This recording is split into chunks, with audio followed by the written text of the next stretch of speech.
Olá, mais uma vez aqui estamos com o nosso programa Alinhando os Ponteiros. Ah, como é bom poder alinhar os ponteiros da nossa vida, como é bom poder conferir com a Palavra de Deus quem nós somos, o que fazemos aqui e entender a vontade de Deus através da sua Palavra. Entender e ter as respostas básicas para a nossa vida, para a nossa existência. Como é bom estar bem alinhado com as Escrituras e com a vontade de Deus para nós. Aos sábados, os nossos programas têm um enfoque de fé e ciência. Sabemos que a Bíblia, sabemos que a fé cristã caminham lado a lado com a verdadeira ciência. Cada grande descoberta da ciência em todas as áreas se completa, se coaduna, se reflete dentro das verdades da Escritura Sagrada. A Bíblia é esse livro que já passou tantos séculos e continua imbatível, perfeita, atual. Bem, no programa de hoje nós temos alguém muito especial conosco, Dr. Rodrigo Penna, biólogo, cientista, pesquisador, professor, e ele vai nos falar sobre as ideias corrosivas de Darwin. Será que Darwin pensava no que iria acontecer no mundo através do seu livro A Origem das Espécies? Será que ele tinha em mente o que poderia acontecer com a própria sociedade e que as suas ideias iriam atingir até mesmo as pessoas dentro da sua própria compreensão de personalidade, de sexualidade, de escolhas, iria afetar a própria sociedade, a cultura? Bem, vamos ver com o Dr. Rodrigo Penna um pouquinho sobre as ideias corrosivas de Darwin. Então, fique atento, não saia daí, pegue tudinho que Deus quer falar com você, pois o programa Alinhando os Ponteiros já começou.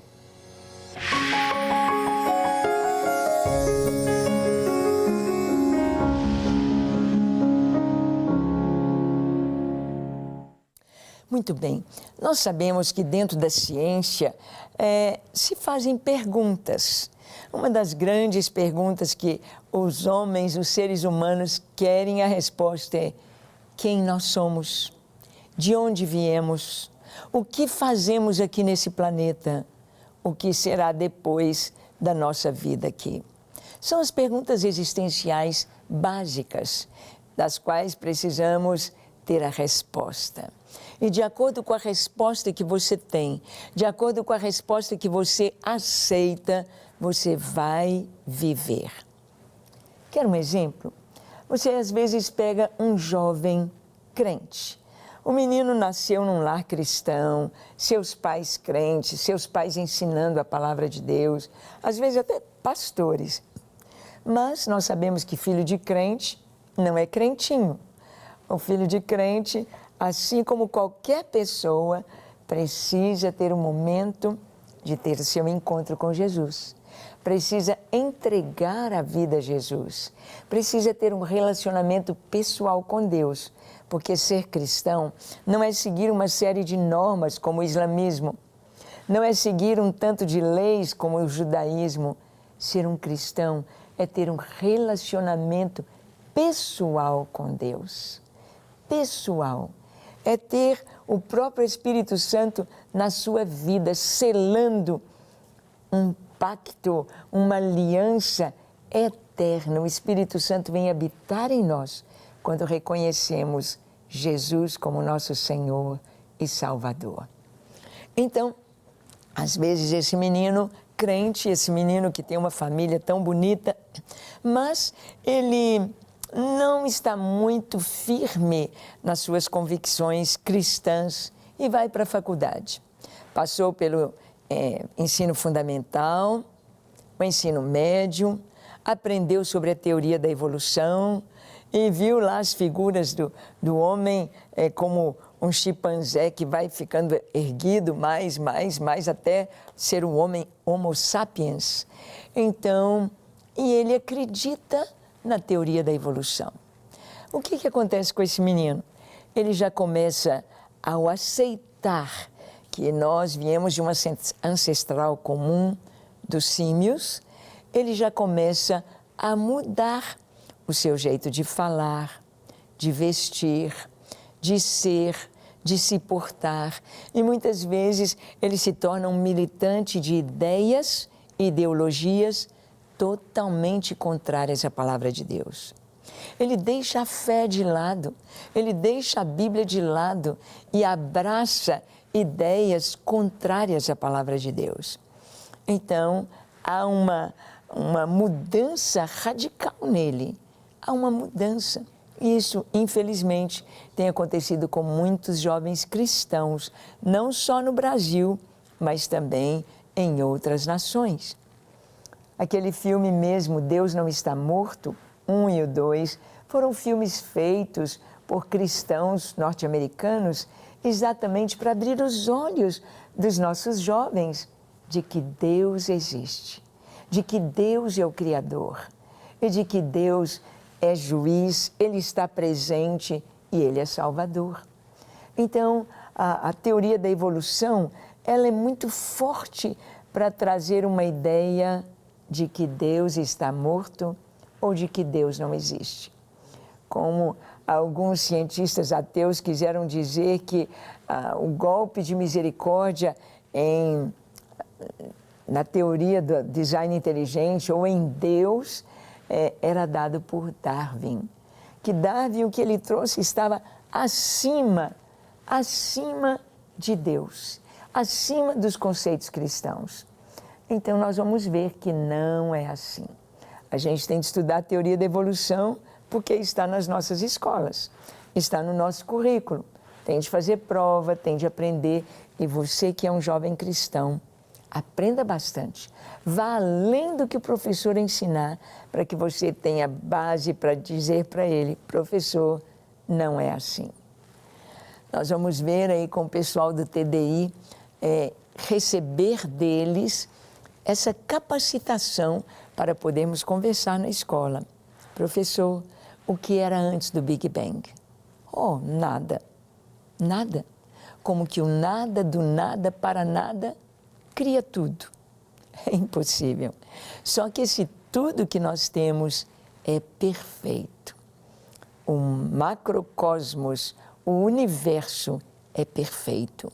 É regido por leis, é cheio de equações e constantes absolutas aí no universo.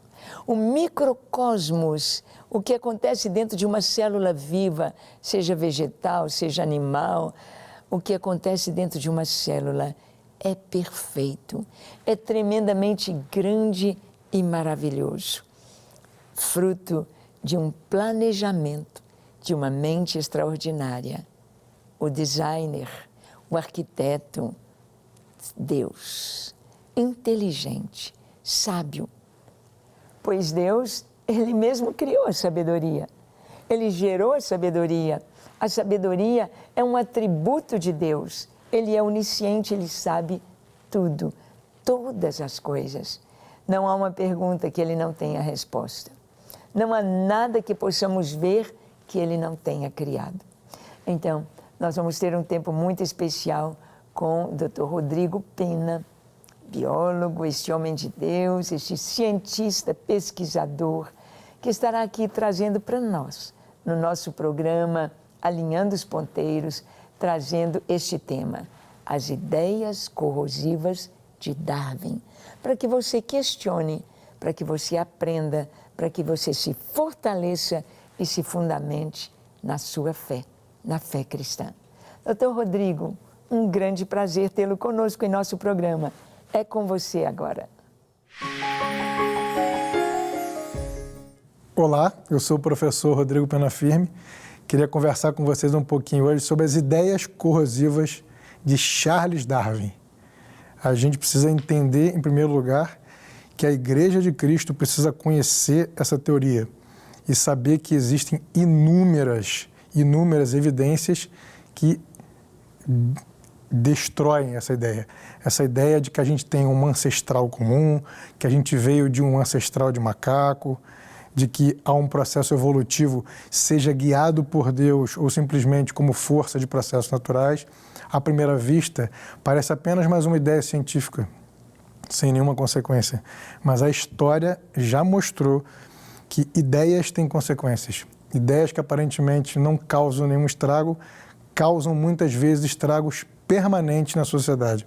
Corroem a sociedade, corroem a perspectiva das pessoas a respeito de vários temas. Por exemplo, a gente sabe hoje historicamente que as atrocidades cometidas durante o nazismo se basearam em coisas, por exemplo, como a teosofia, ideia de Darwin, ideia nihilista daquele filósofo chamado Nietzsche, dentre outras. Ou seja, eles esperavam exatamente que surgisse uma explicação carimbada como ciência para dizer, tá vendo? Existem raças superiores e raças inferiores, nós somos a raça superior. Se não houvesse esse amálgama da teoria de Darwin nesse período histórico, jamais haveria uma justificativa pseudocientífica para esse tipo de coisa.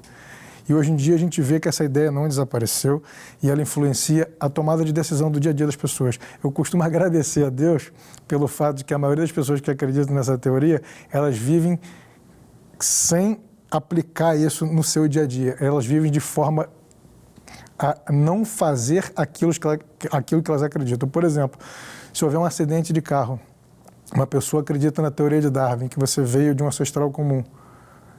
Você sofre um acidente de carro. Se vier alguém para fazer os primeiros socorros e o seu cachorro está contigo no acidente de carro, os dois precisam de atendimento. O bombeiro vai escolher quem?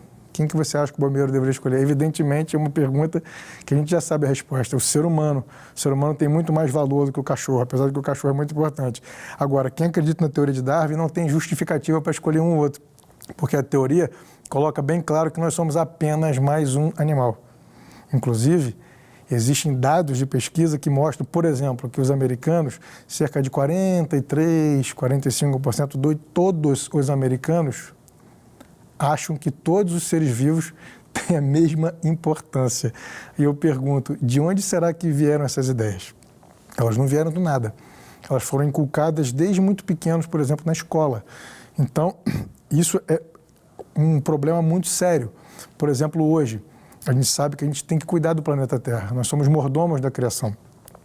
Mas a gente está vendo o surgimento, o espalhamento de vários tipos de ambientalismo que se baseiam, por exemplo, em ideias darwinistas. Por quê? Porque o que a gente está vendo em alguns movimentos ambientalistas? Eles são uma distorção da realidade. A gente foi chamado para cuidar da criação, mas esses movimentos ambientalistas adoram a criação e não o Criador. Por quê? Porque existe uma ideia pseudocientífica que coloca todos os seres no mesmo patamar.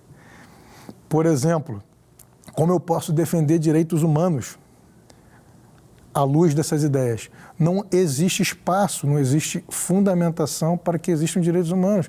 Uma coisa que está crescendo muito hoje em dia, a ideia de direitos da natureza, direito de plantas e de animais. Inclusive, tem países que já defendem na sua Constituição há muito tempo, a gente não fica sabendo disso. Na Suécia, por exemplo, a Constituição diz que, dependendo do tipo de tratamento que você der para a planta, você está cometendo quase que um assassinato. Você vai podar uma árvore, você não está podando a árvore, você está amputando a árvore. Veja só a que ponto nós chegamos. Por quê? Por causa de ideias corrosivas. E quando a gente tem hoje um mar de evidências que mostram claramente, a partir de estudos de criacionismo científico e da teoria do design inteligente, que o processo evolutivo simplesmente não existe. Não existem evidências fósseis, não existem evidências dos seres vivos que estão aqui entre nós. Então existe uma série de argumentos que já estão muito bem articulados que colocam em xeque essa teoria. Então a gente não precisa e não pode aceitar isso, ainda mais estando na igreja, até porque essa teoria, ela bate de frente com o que a Bíblia diz claramente, que nós fomos criados à imagem e semelhança de um Deus poderoso, altíssimo, que nos fez de uma vez. Não foi devagarzinho, aos pouquinhos. Algumas pessoas até me perguntam, mas você acredita que Deus fez todos os seres vivos em 6 dias? Eu fico perguntando, mas por que não fez em 1? Essa que é a minha pergunta. E isso não é uma questão de fé. Então eu convido as pessoas para investigarem, porque tem uma série de publicações, uma série de documentários que estão ainda, infelizmente, uma boa parte deles em língua inglesa, mas já temos também muito material em português, muito material traduzido e autores novos surgindo que vão mostrar claramente. E aí eu recomendo que vocês comecem estudando a fundamentação teórica, por exemplo, da teoria do design inteligente, que vai mostrar os pilares, né? O que são as ideias centrais que mostram para a gente claramente que existe uma mente extremamente inteligente e poderosa por trás da criação e da manutenção do universo e da vida. Gente, a complexidade da vida é tão assustadora que, à primeira vista, a gente fica assim, ué, será que tem como esse negócio ter sido criado por Deus ou veio de processos naturais, aleatórios? Então, a teoria do design inteligente vai mostrar para a gente que, por exemplo, existe uma série de sistemas complexos que não podem ser compreendidos, que não podem jamais ter evoluído. Por quê? Porque ou está tudo pronto de uma vez ou a coisa não funciona. Esse é um dos pilares do design inteligente, a ideia da complexidade irredutível. Ou está tudo de uma vez funcionando ou não funciona. A ideia da antevidência, por exemplo. Tem vários sistemas biológicos, sistemas ecológicos, físicos, que a gente vê que aquilo ali foi feito com um planejamento antevendo problemas, reparos que podem acontecer lá na frente. Então, são uma série de coisas que vão mostrar para a gente que a gente precisa abandonar de uma vez por todas, em especial a igreja, abandonar essa ideia. É irreconciliável. E as consequências disso na nossa sociedade são terríveis. Muitos jovens estão abandonando a fé por causa de teorias como a teoria do Darwin. Então, a gente precisa estudar a ciência com profundidade e ver que cada vez mais a palavra de Deus se comprova quando a gente estuda o livro da natureza. E além desses dois pilares, que é a complexidade irredutível e que é a antevidência, existe também a ideia do ajuste fino. A gente sabe, por exemplo, que tem várias constantes, várias relações na natureza, não são uma nem duas, não, são centenas de constantes, né, que a gente compreende pela linguagem matemática, que se literalmente se mudar uma vírgula, a coisa não funciona. Né? É como se fosse assim, se a Lua se aproximasse da Terra um pouquinho a mais, as marés seriam gigantescas, inundariam a Terra. Ou se ela fosse um pouquinho mais para trás, seriam minúsculas. Não teria a força da gravidade, né, que a gente vive aqui na Terra, preso aqui no chão, as coisas flutuariam. Então tem uma série de coisas, o oxigênio na atmosfera. A gente vive numa atmosfera que tem em torno aí de 21% a 22% de oxigênio. Se a quantidade de oxigênio aumenta a um certo nível, a gente pode entrar em combustão espontânea, simplesmente só pelo ato de respirar. O oxigênio vai oxidar a nossa matéria orgânica, vai liberar tanta energia tão rapidamente que a gente vai virar uma espécie de fogueira, né? Porque isso que acontece com carvão quando você toca fogo, está liberando muita energia de uma vez. Então, tem uma série de evidências que mostra claramente. A outra que eu acho que é muito interessante a gente falar um pouquinho também é a ideia da informação codificada de forma aperiódica. O que é isso? Quando a gente olha, por exemplo, para um sistema biológico e a gente começa a entrar e entender como é que a coisa está funcionando, a gente vê que absolutamente tudo precisa funcionar porque tem informação. De onde vem essa informação? Por exemplo, um cachorro vai lá, sei lá, uma cobra, qualquer animal que você pensar, você já reparou que eles já nascem sabendo uma série de coisas? Tem um comportamento instintivo que foi colocado ali dentro. Você já se perguntou de onde vem isso? E onde está inscrito isso, digamos assim, dentro do corpo desses organismos? A gente sabe que uma boa parte do comportamento está inscrito nos genes e quase que a totalidade da expressão física desses animais, como é que ele é, a cor, tamanho, etc., está tudo dentro de cada célula. Tem lá o famoso DNA. Todas as células do corpo, dos animais e das plantas, repetem o mesmo DNA. Todas as células têm DNA. E esse DNA, de acordo com o ambiente onde ele está, ele se expressa de uma maneira ou de outra, formando células totalmente diferentes que em conjunto formam tecidos e órgãos e que formam um corpo unido, né? E aí a gente sabe muito bem que não existe, por exemplo, nenhuma lei da física ou da química que seja, um padrão estabelecido que vai explicar como é que aquela informação que está ali, em forma de letrinhas, como se fosse um dicionário, se organiza dentro do DNA. Por quê? porque é como se fosse o texto que você recebe numa mensagem no WhatsApp. Imagina que você está andando lá com o seu WhatsApp aberto e começa a mandar mensagem para alguém. Qual é a possibilidade de você andando, se mexendo, as teclas do teclado catucarem e aparecer uma mensagem perfeita para alguém? Nunca. Vai aparecer uma bagunça de letras. Então, significa que uma mensagem com um entendimento específico, com uma mensagem de verdade, alguém com uma mente inteligente teve que codificar aquilo ali, intencionalmente, letra por letra, formar palavras, sentenças, blá, blá, blá, blá, blá, blá. Agora, você imagina o seguinte, o DNA, ele é um conjunto de milhões e milhões e milhões e milhões de letrinhas, uma atrás da outra, encaixadinha, bonitinha, para formar uma informação que vai gerar uma proteína ou qualquer outra substância que, num conjunto, vai formar um tecido que, inclusive, tem até uma mensagem de como é que vai ser a tridimensionalidade, onde vai ficar. Gente, de onde é que veio essa informação? Quem botou essa informação ali? Entendeu? Então, é chocante quando você começa a entender um mínimo de biologia e de química, você percebe que, evidentemente, tem que ter uma mente, porque tem informação. E a pergunta fica, de onde veio esta informação? Quem é o que planejou para que tenha tudo isso? Todos esses pilares. Fica muito claro que existe um ser superpoderoso que é fora da matéria, fora do espaço, fora do tempo, que criou a matéria, criou o espaço, criou o tempo, e nós temos que nos curvar a este que nós, como cristãos, entendemos que é o Deus que se revela na natureza e na Bíblia. Não temos nenhuma dúvida disso. Ainda que a ciência, como design inteligente, não tem o propósito e não consegue dizer quem é esse Deus, mas sabemos que o grande candidato é o Deus da Bíblia, porque é ele que tem todas as características que nós conhecemos, né?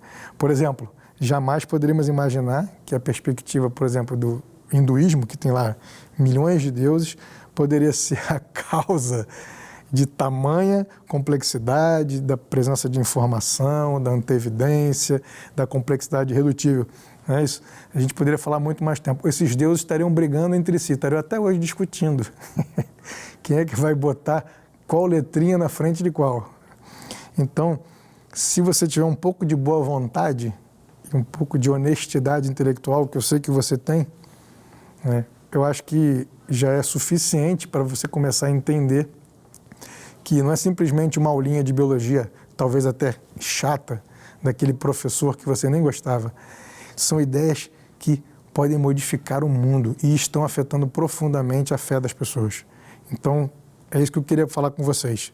Obrigado pela atenção aí, um grande abraço, que Deus abençoe a todos. Ah, como é bom ouvir o Dr. Rodrigo, não é verdade?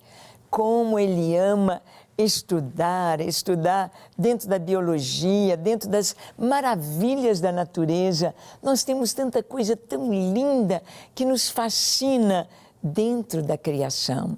Olhamos os pássaros, olhamos os insetos, esses insetos que a gente não dá a mínima importância, que têm uma vida tão curtinha, mas tão lindos, tão perfeitos, com tantas cores, com tanta beleza, com tantos mistérios, envolvendo a sua formação, envolvendo o seu modo de se reproduzir, o seu modo de viver e a sua função dentro do ecossistema, dentro da ciência aqui na Terra.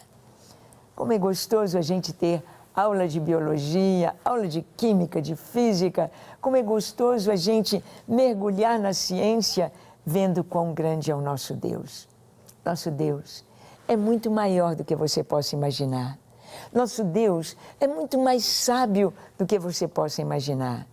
Nosso Deus é eterno. Ele é perfeito, perfeito em tudo que Ele faz. Ele não apenas fez o universo, não apenas fez a terra habitável e tão habitável. No ar, na terra, nas águas, nós vemos seres sem conta povoando os mares, os ares e a terra.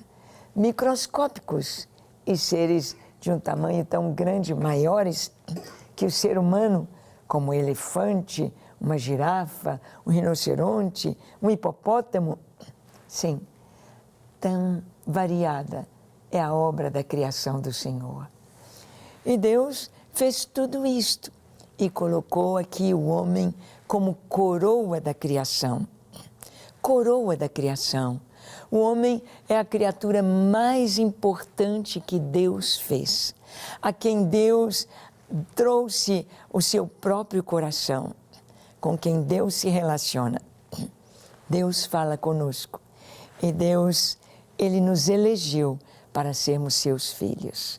Só que, para nos tornarmos filhos de Deus, para estarmos livres dessas ideias corrosivas de mentira, de falta de evidência, para estarmos alinhados com a vontade de Deus, com a palavra de Deus e com o que Ele tem para nós, é preciso a gente passar por uma porta. Essa porta é Jesus. Atravessar o vão dessa porta, entrar num caminho, um caminho estreito que nos leva à salvação. Esse caminho também é Jesus. A porta é Jesus, o caminho é Jesus e que nos leva à eternidade, à salvação, à presença do Pai, a desfrutar das maravilhas da sua mesa, da sua presença, da sua comunhão, a nos tornarmos filhos de Deus. Você quer ser um filho de Deus? Você quer experimentar a pureza no seu coração, a vida eterna, uma nova vida, o perdão dos seus pecados? Jesus é quem dá. Feche seus olhos, curve a sua fronte, se for possível, se ajoelhe e agora torne-se um filho de Deus, entregando sua vida a Jesus. Ore comigo dizendo assim: Senhor, eis-me aqui em Tua presença, eu abro o meu coração, contempla a minha vida, Senhor, Tu vês os meus erros, os meus pecados, as minhas falhas, Tu sabes todas as coisas. Perdoa-me, Senhor, lava-me, lava o meu coração, santifica-me com a Tua palavra. Eu me entrego a Ti para ser inteiramente Teu. Dá-me certeza de salvação, escreve o meu nome no livro da vida e dá-me um novo coração. Eu quero Te amar, Te servir com tudo que sou, com todas as minhas forças, com tudo que tenho, com todo o meu coração. Eu me entrego a Ti para ser Teu Filho, hoje e para sempre. Amém, amém e amém. Graças a Deus. É isso aí. Basta crer, basta entregar a vida ao Senhor e tornar-se um filho de Deus.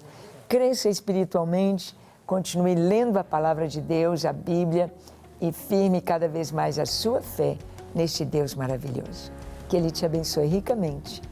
E até o nosso próximo encontro, quando aqui estaremos com fé e ciência, alinhados como ponteiros, apontando para o nosso Deus. Deus te abençoe.